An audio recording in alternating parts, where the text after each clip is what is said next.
श्री दुर्गाष्टोत्तर शतनाम स्तोत्रम।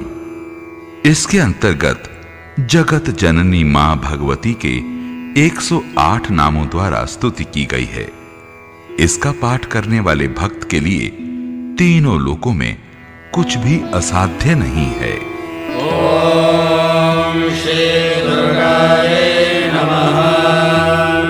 श्री दुर्गाष्टोत्तर शतनाम स्तोत्रम्। ईश्वर उवाच शतनाम प्रवक्ष्यामि शृणुष्व कमलानने। यस्य प्रसादमात्रेण दुर्गा प्रीता भवेत्सति। ॐ सती साध्वी भवप्रीता भवानी भवमोचनी। आर्या दुर्गा जया चाद्या त्रिनेत्रा शूलधारिणी। पिनाकधारिणी चित्रा चण्डघण्टा महातपा।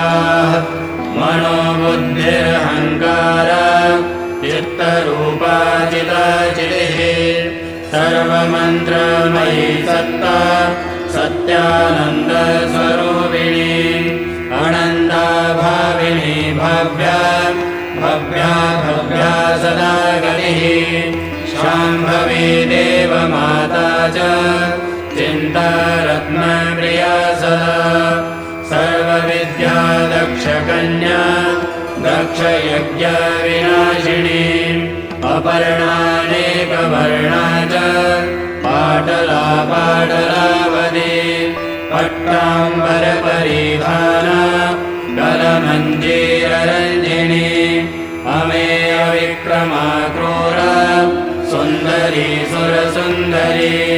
वनदुर्गा च मातङ्गी मतङ्गमुनिपूजिता। ब्राह्मी माहेश्वरी चेन्द्री कौमारी वैष्णवी तथा। चामुण्डा चैव वाराही लक्ष्मीश्च पुरुषाकृतिः। विमलोत्कर्षिणी ज्ञाना क्रिया नित्या च बुद्धिदा। बहुला बहुलप्रेमा सर्ववाहनवाहना। निशुम्भशुम्भहननी महिषासुरमर्दिनी। मधुकैटवहन्त्री च चण्डमुण्डविनाशिनी। सर्वासुरविनाशा च सर्वदानवघारिणी। सर्वशास्त्रमयी सत्या सर्वास्त्रधारिणी तथा। अनेकशस्त्रहस्ता च अनेकास्त्रस्य धारिणी। कुमारी चैककन्या च कैशोरी युवती यदिः।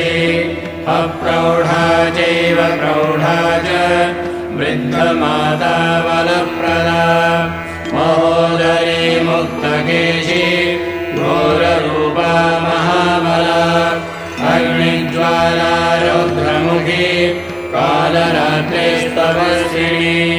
नारायणी भद्रकाली विष्णुमाया जलोदरी। शिवधूती कराली च अनन्ता परमेश्वरी। कात्यायनी च सावित्री प्रत्यक्षा ब्रह्मवादिनी। य इदं प्रपठे नित्यं दुर्गा नाम शताष्टकम्। न साध्यं विद्यते देवी त्रिषु लोकेषु पार्वती।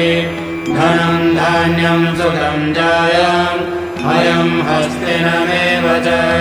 चतुर्वर्गं तथा चान्ते लभेन्मुक्तिं च शाश्वतीम्। कुमारीं पूजयित्वा तु ध्यात्वा देवीं सुरेश्वरीं। पूजयेत्परया भक्त्या पठे नाम शताष्टकम्। तस्य सिद्धिर्भवे देवी सर्वैः सुरवरैरपि। राजानो दासतां यान्ति राज्य